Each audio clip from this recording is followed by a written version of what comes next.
আমারে আনিস আলমগীর, আজকে আনিস আলমগীরের নামটা যেহেতু আপনি বলেছেন কিনা জানি না, 2 বছর আগে আনিস আলমগীর ওখানে আমি একটা কমেন্ট করলাম ওনাকে শাহবাগ লেখা যে আপনি তো এই শাহবাগী ঘরানার এইটা, সে উঠে আমার রিপ্লাই দিল হ্যাঁ আমি গর্বিত শাহবাগী, আমার কাছে এখন স্ক্রিনশট আছে।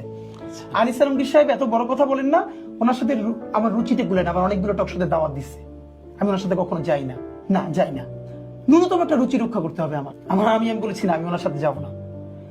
উনি আমাকে বলতেছে গর্বিত শাহবাগী উনি, তখন আমাকে জিজ্ঞেস করতেছে আপনি শিবিরের কোন পোস্টের? আমি রিপ্লাই কি দিয়েছিলাম জানেন? আমি শিবিরের শাহবাগ বিষয়ক সম্পাদক। কারণ শিবিরেরও যখন কেউ বলতে পারে না এই শাহবাগ নিয়ে কথা, বাংলাদেশে যদি শাহবাগকে কেউ রিব্র্যান্ডিং করে, এটা আমরা করেছি। শাহবাগকে জনতার ওই যে এলিট যেই মব ছিল, আবার দেখেন এখন মব আসছে না তো, 100 বছরের মধ্যে রাষ্ট্রীয় স্পন্সরশিপের সব থেকে বড় মব হলো শাহবাগের মব। পুরো বিচার ব্যবস্থা ভেঙে দিয়ে মানুষের দেওয়া হয়েছে। এখন এটা যেহেতু বড় লোক করছে, ইংলিশে লিখছে প্ল্যাকার্ড গুলো, হ্যাঁ বিরিয়ানি খাইছে, এটা মব না, এইটা হচ্ছে আন্দোলন, দ্বিতীয় মুক্তিযুদ্ধ। আর দাবি আদায়ে জুলাইয়ের আহতরা যদি কেউ দাঁড়াই যাচ্ছে কোথাও, এটাকে আমি সমর্থন করি না, কিন্তু আমরা কিন্তু কেওয়াসের মধ্য দিয়ে যাচ্ছি। দেশ ভাঙে চুরে যাওয়ার কথা ছিল, সেইটা যায় না আল্লাহর রহমত, সেইটা কিন্তু প্রচুর মব।